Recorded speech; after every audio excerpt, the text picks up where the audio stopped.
Good morning, sir, and everyone. My name is Danjuma Inyawa, and I'll be talking on a topic called learning styles. Before we will be able to understand our topic, learning styles, we need to understand the meaning of learning.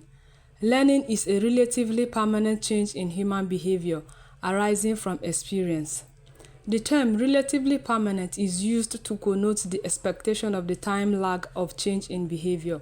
For example, when a child is taught sweeping and the importance of keeping the environment clean in school, the only way you can know that that child has learnt it is when he comes back home and picks up a broom, then begin to sweep the environment. That moment he has learnt that sweeping is good and that it helps the environment to be clean. Now you say there's a change in behavior because maybe the child has not been sweeping before, and now everyone around could see that he has learned sweeping and he's practicing it. Now, coming back to our topic, learning styles refer to the different ways individuals prefer to receive, process, understand, and retain information. The concept suggests that learners have unique preferences for learning, and teachers should employ various instructional methods to accommodate these differences.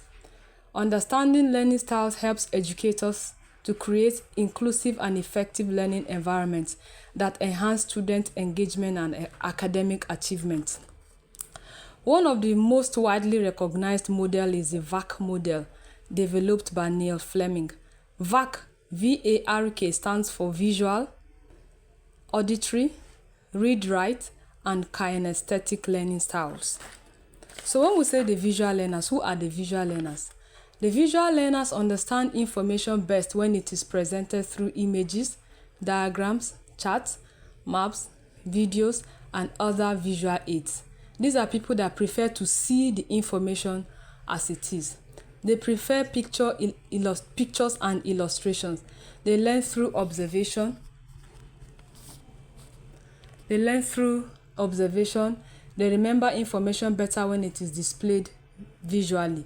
For example, a teacher that is teaching water cycle, instead of merely explaining it verbally, the teacher uses charts, diagrams, and animations showing evaporation, condensation, precipitation, and collection.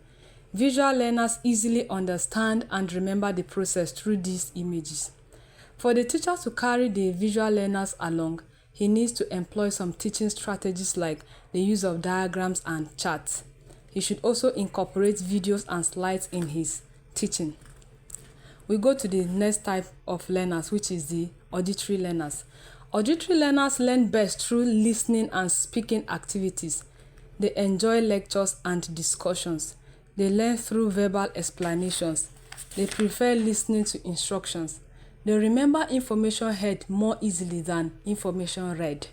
For example, during a literature lesson, students discuss a novel in groups. The teacher explains themes aloud and encourages class debate. Auditory learners grasp concepts effectively through listening and discussion. Teachers can take advantage of these learners by conducting classroom discussions, using storytelling techniques, encouraging oral presentations, and including debates and question-answer sessions in the course content. Now we'll go to the next type of learners, which is the read-write learners. These learners prefer information displayed as words through reading and writing activities. They enjoy reading textbooks and articles. They learn effectively through note-taking. They prefer written instructions. They like essays and written assignments. For example, while teaching environmental pollution, the teacher provides articles, handouts, and textbooks. Students take notes and write summaries. The read-write learners understand the topic through extensive reading and writing exercises. How can teachers help these people? The teacher can provide handouts and textbooks. He can encourage note-taking in the class. He should use written assessments. Now we'll go to the next type of learners, which is the kinesthetic learners. The kinesthetic learners learn best through physical activity, practical experiences, and hands-on involvement. They enjoy experiments and demonstrations. They learn by doing. They prefer movement and active participation, and they retain knowledge through practical experience. For example, in a class, students conduct an experiment to observe plant growth under different conditions. In a science class, for example, this will require that they plant the crop and watch the crop grow for better understanding of the topic. Instead of merely explaining to them that they need to plant the crops, they need to water it, they need to take care of it, they need to weed it, it is advisable of the educator to allow them to go into the field, plant the crops themselves, and nurture the crops to maturity. Kinesthetic learners understand the concept better through direct participation rather than reading about it. Teachers should conduct laboratory activities. You should organize field trips. You should encourage project-based learning.